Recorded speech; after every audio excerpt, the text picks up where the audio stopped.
So that now that you have an idea of what making a rivet entails, we're going to practice doing one with some of the metal that you've got at home.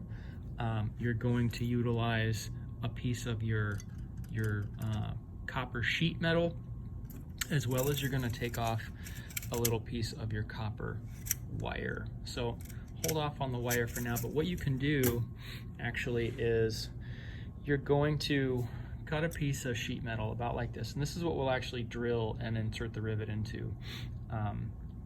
But to make the drilling process a little easier, what I want everybody to do is cut a piece of the copper.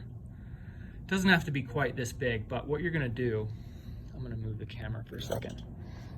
You're going to put the copper in between the pin, the bench pin, and the anvil, and then just kind of tighten it in there. Tighten it to the table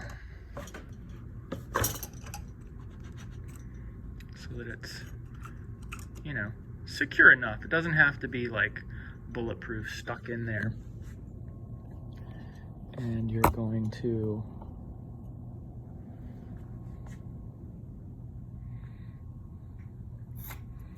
use it as a brace against which you can sort of place your metal that you'll drill. So I'm going to drill 2 holes, super quick. One on this end,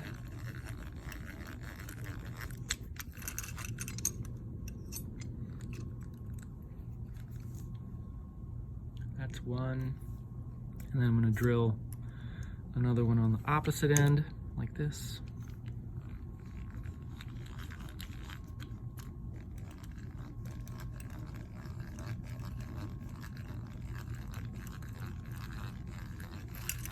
There we go. So now I have one piece of metal, 2 holes, one on either end. So then the next thing that you'll do is cut this piece in half.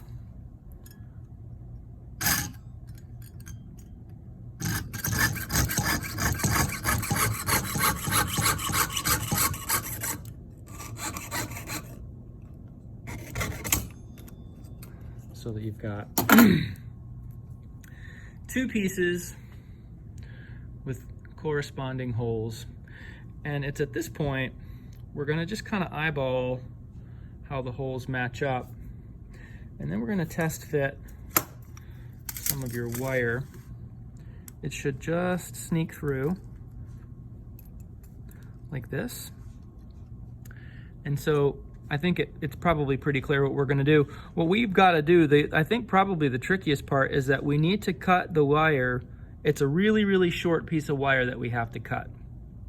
So I'm going to approximate about how much we need, because we need a little bit of material sticking out on either side of these 2 pieces. So I'm going to cut my wire, and to do that, I'm going to use my bench pin just like I normally would, and I'm going to cut a little piece. Now, it might be a good idea I'm going to eyeball it, but it's probably not a terrible idea to, once you've got these in here, kind of mark where you want that to be cut. And you don't want it to be too long, otherwise the wire will bend instead of mushroom on the end. So I'm going to cut it at that length.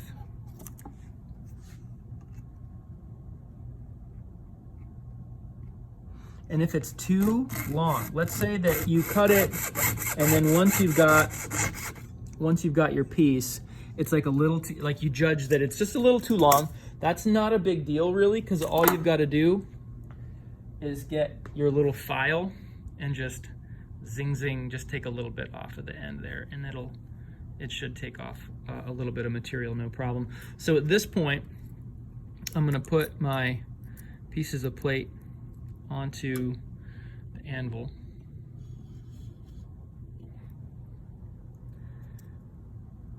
Try to line up those holes, and then just get this piece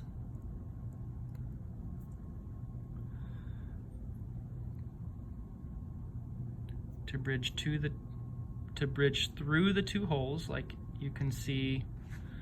The lighting is, there we go, perfect. So it sticks through a little bit on either side.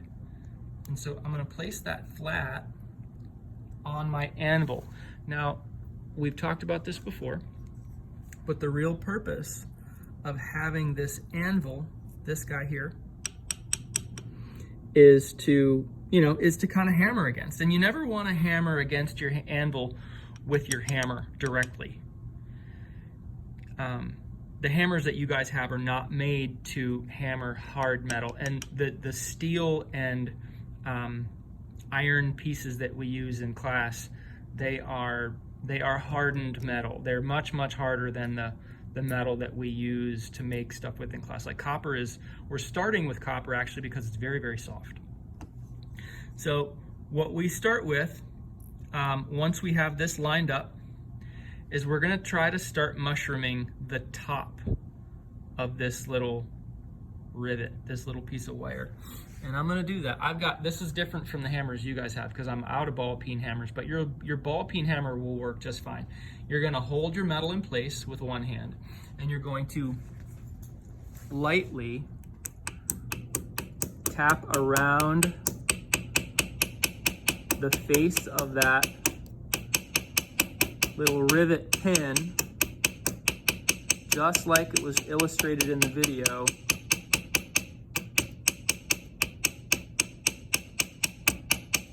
Until it starts to kind of mushroom, which you can sort of tell it has begun to do, because it will not fall, it will not go all the way through. And then you do the same thing to the other side.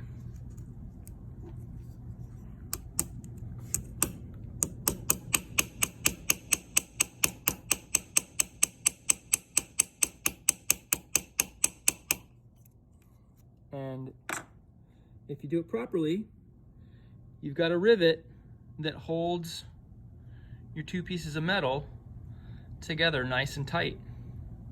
So this is our activity for today. Let's all give it a shot, and we will all kind of reconvene in a few minutes and see how everyone did. Good luck.